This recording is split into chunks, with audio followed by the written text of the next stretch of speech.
Have you ever felt like your ideas were clear in your head, but somehow they didn't land the way that you wanted when you spoke?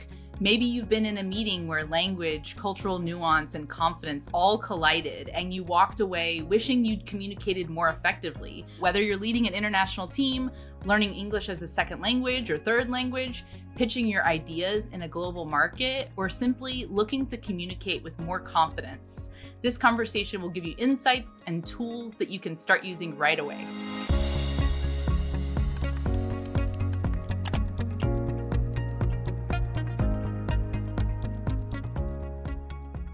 In this episode, we'll explore what really matters when you're communicating in your non-native language and in your first language, and also how active listening can transform your professional relationships and those small shifts that can help you connect across cultures instantly. My guest today built a company to address this need.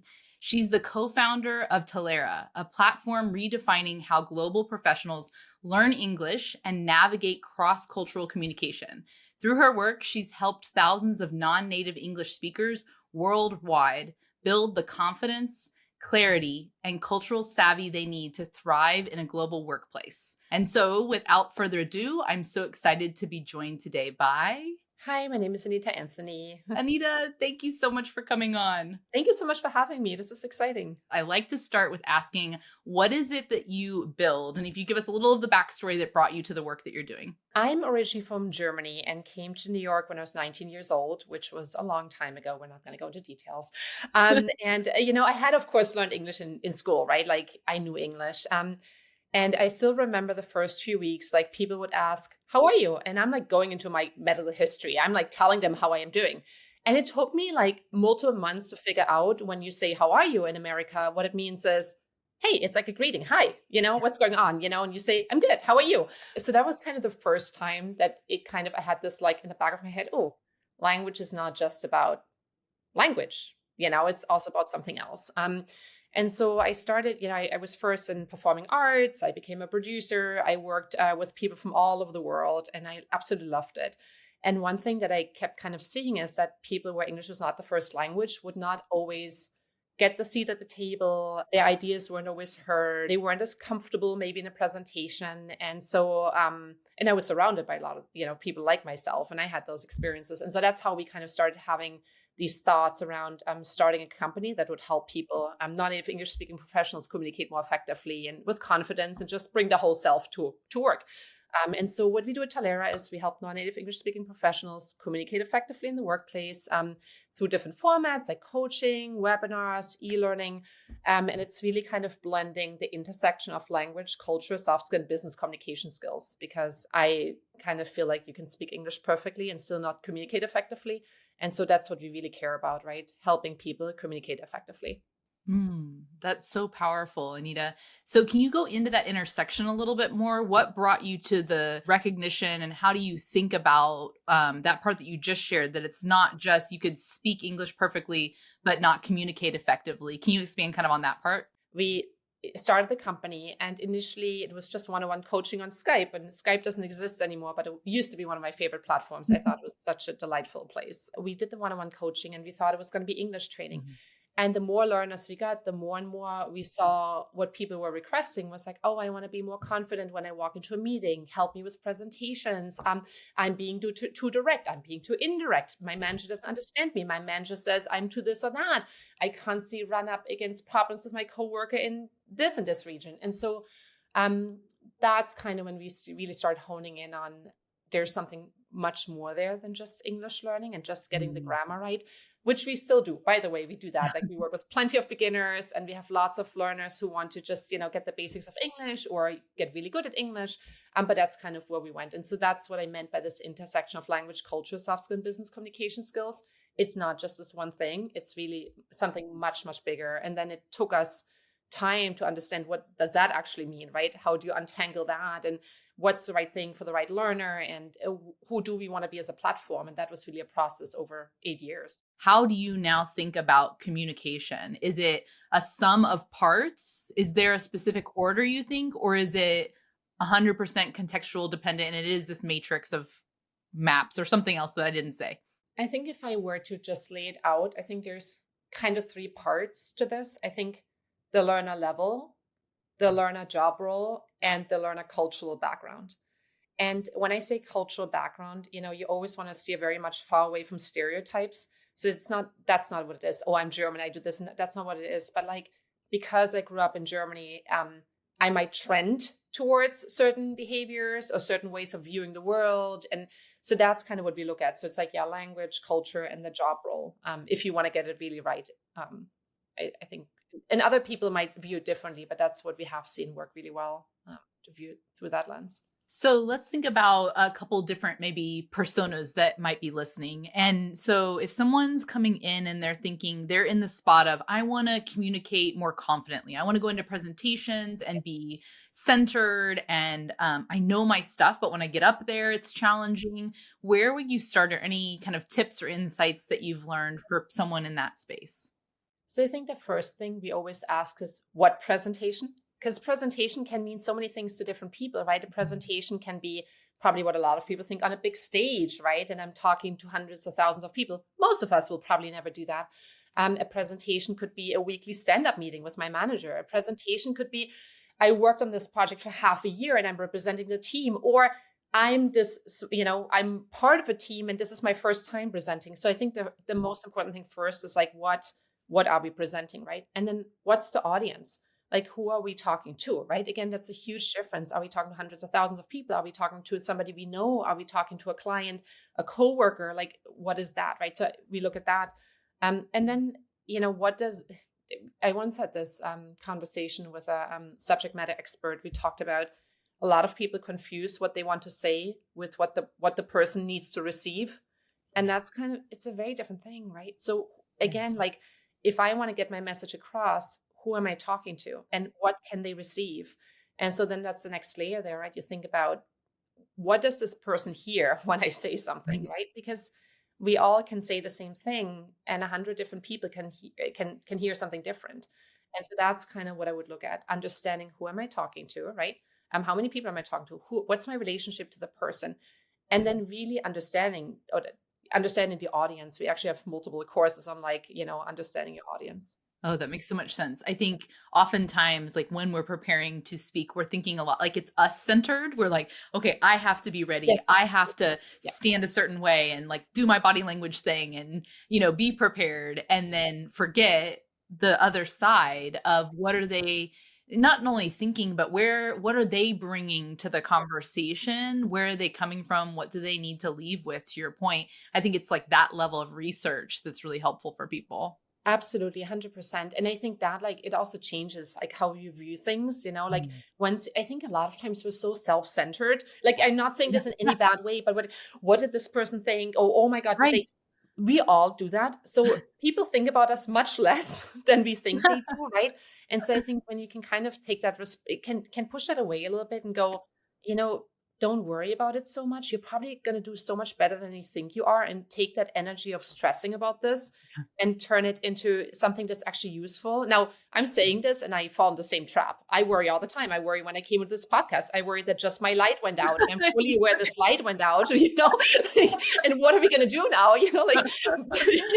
But sometimes you just have to push through and and just, but I think sometimes the focus shifts. Like, the light is a good example. Okay, this kind of is not great right now, but does it change the conversation, right? No, it's great timing for it. It's perfect. So let's think about another potential listener that is somebody who's learning English as their second language. Are there a couple tips you'd say? I think a lot of people know kind of where to start, but are there some things that, let's say somebody's partway along their journey, are there insights or tips you would give people for ways they could sound more confident in English, or how they can think about it if they're still learning? Learning a language is so hard. It's huge. There's so many layers and there's so much to do. And I think sometimes people don't give themselves credit for where they're at, and, they just look at that big mountain. There's like a couple things that I've done in my life. Like, English is also not my first language, where I focus on getting really good in the situations that really matter, right? Mm. Like, for example, you might want to do it all, but if you never write emails in English, well, then maybe you're not going to focus on writing right now. And you're just going to focus on the things that give you little wins along the way, right? So, for example, I just heard this from a client. We have a learner who is kind of on the beginner spectrum. And my client just told me she requested PTO in English and was not able to do that before. And it was so exciting for everybody involved. It was like a small thing, but that was important to her, right? And that's like what she learned, what she did. So I think like figuring out what are those situations where I'm most frequently in, focusing on those and celebrating the little wins, like instead of just I have to get all the grammar right and I have to be able to present and I have to write and all of that. No, tomorrow I have a meeting with my manager or next week I have a meeting with my manager. Let me focus on like maybe the little small talk. Let me find one thing that every day I'm going to apply, right? If I take a lesson, for example, focus on things that you can really apply directly on the job tomorrow and then do it, right? Like make yourself a little contest, right? And like on Tuesday, I'm going to do this. On Wednesday, I do this. Like if you're learning active and passive, use the passive or the active voice in the email to your manager and do that proactively, right? So the learning becomes part of you every day. And it's not like I have to do homework and it's this big, big mountain, because when you do that, especially when people start pointing it out, then it keep going. It makes you keep going, right? It's like, I think that's it, like small goals that are attainable and that are very directly tied to what's good for you and that kind of give you a maximum, kind of return very quickly. It's like a positive self-reinforcing cycle. When you get those little wins, the Yeah. taste of Yeah. those small steps, that resonates for me in my experience. Spanish is my second language, and I Oh, went and taught abroad in the public schools of Mexico. And there, when you were saying like the relevance for me was in the school setting, like to make sure that the students understood like what I was asking them to do, because I was speaking primarily in Spanish with the students, of course. And so it was that experiential learning of needing to use it in that context that took a lot of the grammar that I had learned and kind of, threw some of it out the window because I had to dive in. Whereas before, when I didn't have an experience in which I had to use it, it was easier to get stuck in that perfectionism that I'm gonna, say vosotros wrong and all of those things. but I think what you just said is exactly it, right? I think we all have this tendency to want to get it right Yeah. instead of just messing it up. Because if you do it, you're going to learn, right? But if you're sitting in isolation and just waiting for that moment when everything is perfect, and by the way, I think that's a life lesson. I think for anybody who's ever wanted to start something, right? I Yes. think a lot of us were like when we had no idea when we started the company, like we just did not know. Looking back now, it's hilarious to me. But like at the time, we didn't know what we didn't know, but we just did it, right? And I think that's just like life in general. Like just again, I think, you're going to get it wrong. Who cares? Like people don't even pick up on it. They just notice that you try or that you're doing it. I think this is one of the most powerful things I've learned as well as an entrepreneur is that everything is figure outable. And 100%. also, nobody knows what they're doing. 100%. Everybody is figuring it out. And there was this facade for me for so long that like the people that had arrived, some mysterious people out there knew what they were doing. The reality is nobody really does. You learn and build expertise as you go. And we know even from learning science that one of the best ways to learn is to make a mistake. Your brain is activated and like ready to figure out the right way to do it. But if you never try and never go, that all of that learning is lost. But I think, part of it is like now you go on LinkedIn or Instagram, whatever, and you feel everybody else is so accomplished and doing this and not seeing that like they also fail, right? And they also struggle. Anita, one of the questions that we like to ask, it's a sentence stem, and we like to say, if only people knew. And so when it comes to communication and to building confidence and communication skills, what would you say if only people knew?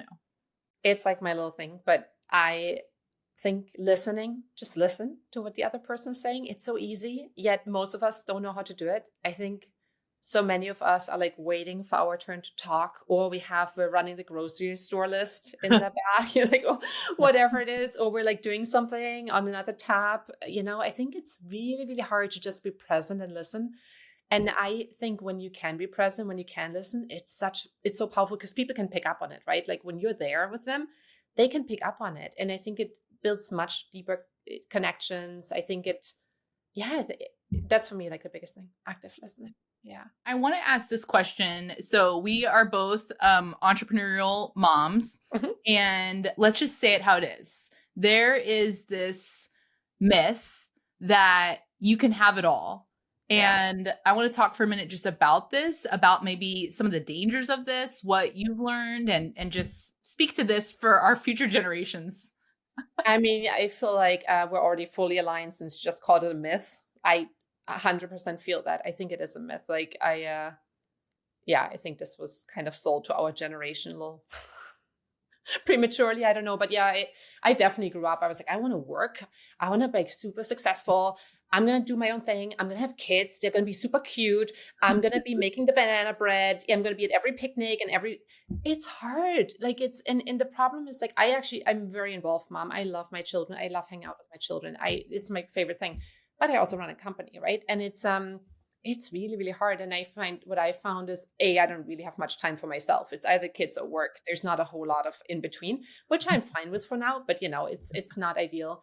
But then the other thing I feel like I'm constantly feeling guilty. I don't know. How is that for you, Tracy? How do you? Yeah, it's really similar. I've spoken about this a little bit before of like when you're in the work mode, there's guilt that you're not doing the mom thing. And when you're Yeah. doing the mom thing, Yeah. there's this guilt that there's something to do at work. And so one of the really helpful sentence stems that I use is to be where your feet are. Yeah. And so this helps me with active listening too. So yes, of course, there's 10 million things in the back of my mind of all the different projects. And my son starts sixth grade next week, and we had sixth grade orientation, and the schedule's not right yet. Like there, if I go there, I can go to all those places. But the idea of being where your feet are is really helpful and Yeah. literally grounding for me to say you can only be in one place at a Yeah. time. And there are only so many hours in the day.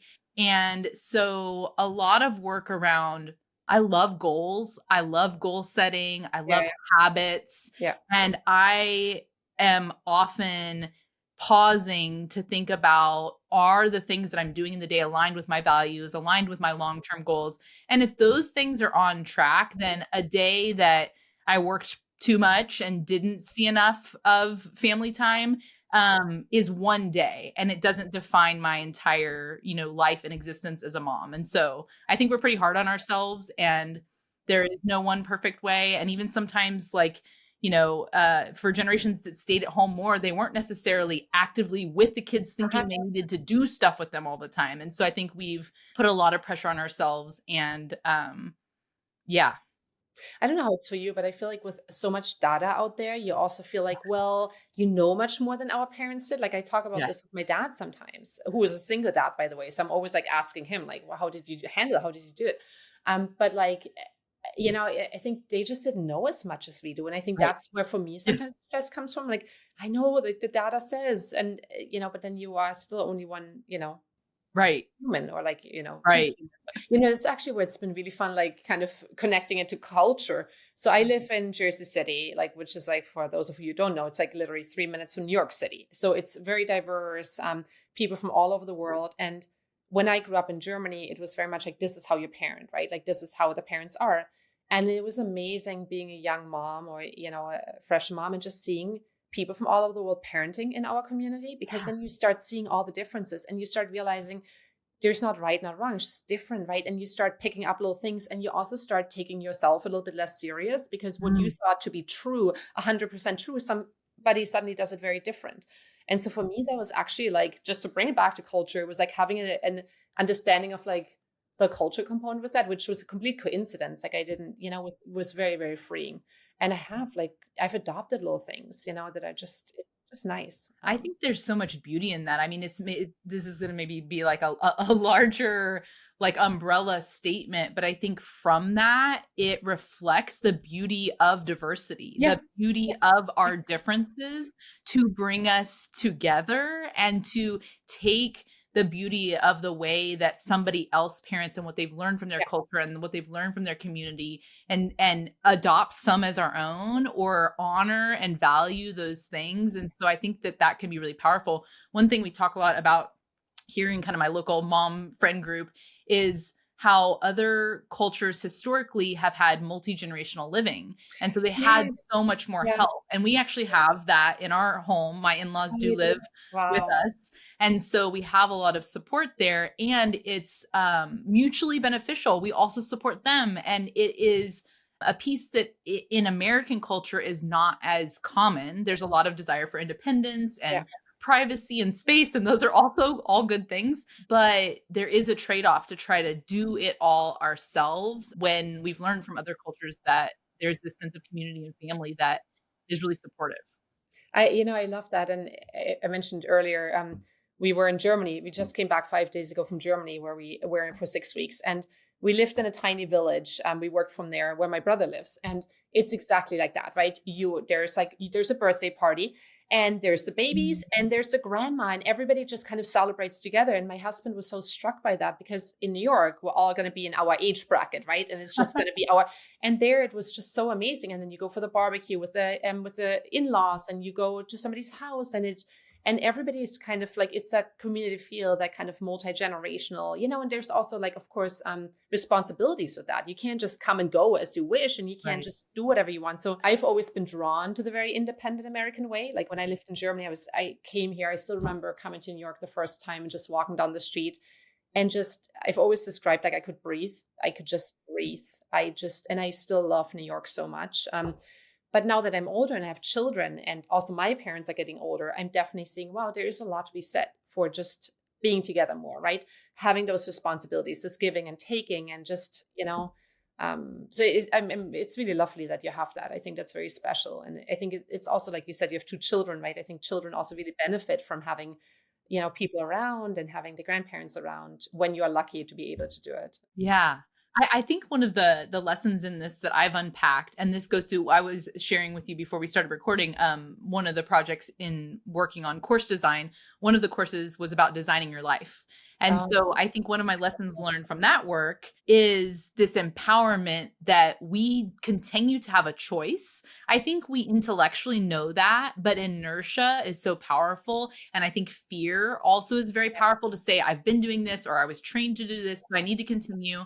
And I do think the last several years, with COVID and the things after that did mix some of that up for people to say either their job was gone or changed, or and people are recognizing, what is it that I want? And yeah, so I think the part that I've learned there is just like that self-empowerment. And I like to share also with others that you can pause and like reflect and redesign at any point, absolutely. and then try like tiny experiments and have a posture of experimentation to say what works for our family in this stage, because what worked for my family when I had one child who was 3 versus For sure. now older children or in a different stage of life may be different.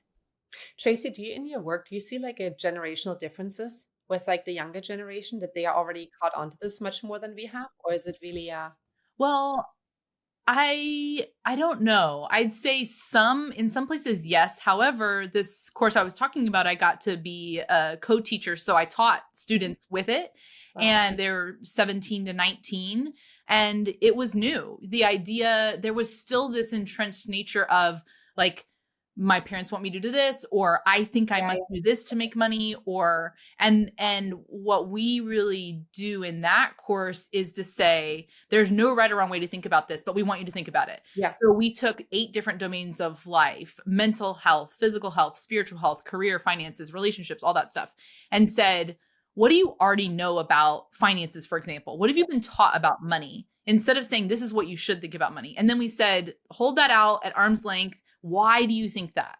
Yeah. Where did that come from? This goes to some of our cultural values, our family of origin, all of this. And then here's some research around what the research says, what different finance gurus say. Like, you read some of that and make your own opinion. Yeah. And it was interesting to watch over time as we work with students, like that sense of agency build to say, wow, I can make a difference in my mental health. Maybe this connects to our entrepreneurship lens of this episode as well, to say like, go out there and try. And if you have an idea for a company, now is a really interesting time to get out there, and there's a lot you can create with having an AI assistant and things like that. So But it's also amazing, like, what an amazing opportunity also for those students that you taught, right? Because I feel like so many of us don't ever get that opportunity for somebody to kind of take us by the hand and kind of open up the world a little bit in that, in yeah. that regard. So that's wonderful. Yeah. I feel like I figured it out a little later, I was like, Me okay, too. this is the track, Yeah. until I was like, wait, do I want that to be the track? Do I want to change this way?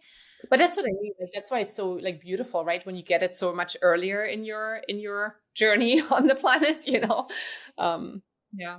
Wonderful. Yeah. Anita, one thing about the entrepreneurship lens, is there any lessons learned that you have from the entrepreneur side? Like what surprised you most? You talked about like looking back and seeing you started on Skype and now you want to tell us about kind of where you are now in the company and Yeah. what that growth was like?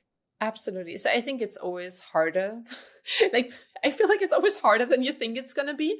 Like, I wonder sometimes looking back, would I do it again? But then I'm so excited about where we're at today, right? So then it's Mhm. like, it's a really hard, but there were so many, like, I mean, you're an entrepreneur, right? There's like these, it's just like this Highs constant and lows, highs and lows. highs and lows, highs and lows, and they're so high. And so, and I worked in entertainment in the past, so I thought I knew highs and lows. But Yeah. you know, one thing that I did learn is like just asking for help. I think people are so wonderful. I think, I think most people are just want to offer help or want to help, and you just have to ask. And I feel like if I were to tell my younger self, like just don't be scared. Again, what we talked about earlier, what people think, or like don't just ask. They can always either ignore you or like, say no. Like there's this lovely newsletter that I get. You might know it. It's this woman, Jade. I forgot her last name. She does this newsletter called How to Be Rich. And every week is like how to be rich in time, how to be rich in relationships. A couple of weeks ago, she had how to be rich in moonshots. And so the whole idea is, and then she gives you like a little template of what you're supposed to do. And this thing is really lovely where it says block like 30 minutes a week. I think that's somewhat how it was. And where you just do things that you think are not going to work. Like, for example, reach out to 10 people you want to reach out to, like the CEO of Microsoft, or, and probably 9 will not get back, one might. And her whole point is you do that once a week for 52 weeks. You're going to open up so many opportunities for yourself because most people will ignore you, but many will not. And so that's like, that's like that asking for help, and that on top of it, I was like, oh, this is just lovely. This is just great.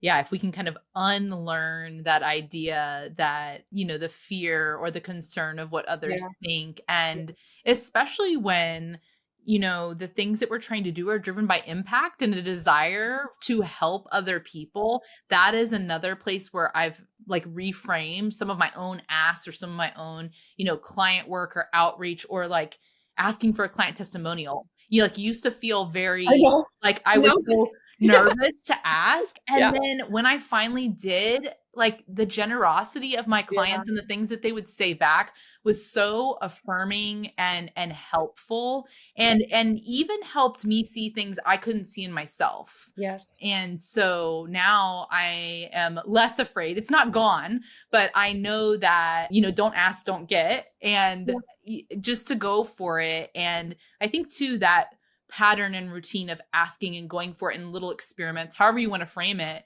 also makes the times when it is a no, like kind of sting less because it's like, oh, I'm just going to ask again or go Exactly. here. It's not, the world doesn't crumble when somebody doesn't respond.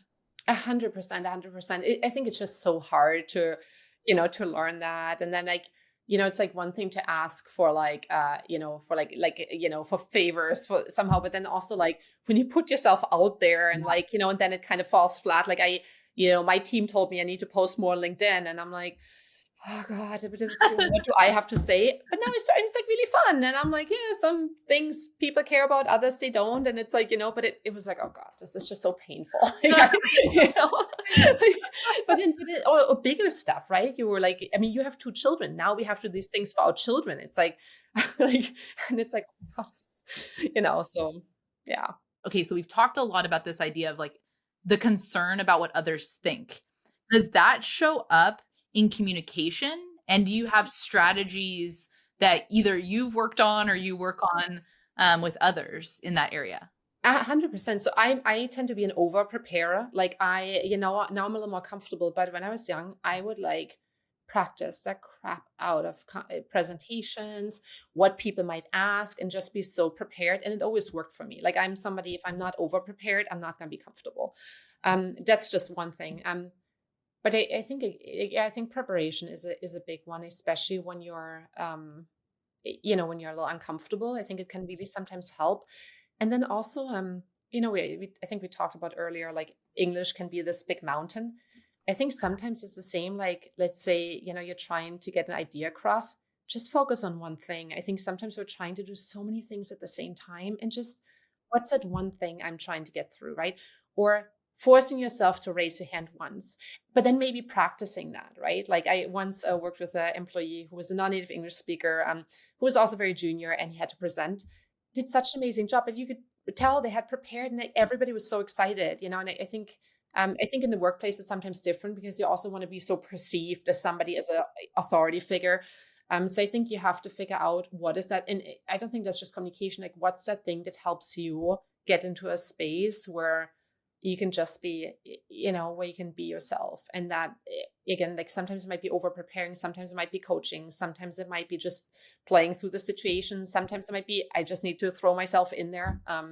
But figuring out what that thing is. Anita, what's one cultural nuance if you're primarily working with people who are trying to work with Americans or in the English language? Is there something that that folks get stuck on? I think something that's sometimes overlooked is tone Mm. and like direct versus indirect communication. We see this all the time. That like somebody has a communication style and just completely falls flat with the Mhm. other, with whoever they're talking to. I think tone is a huge one, and I think what's interesting is I think that's what sometimes, especially people who are more on the beginner spectrum, get hung up on because they can't communicate very, Right.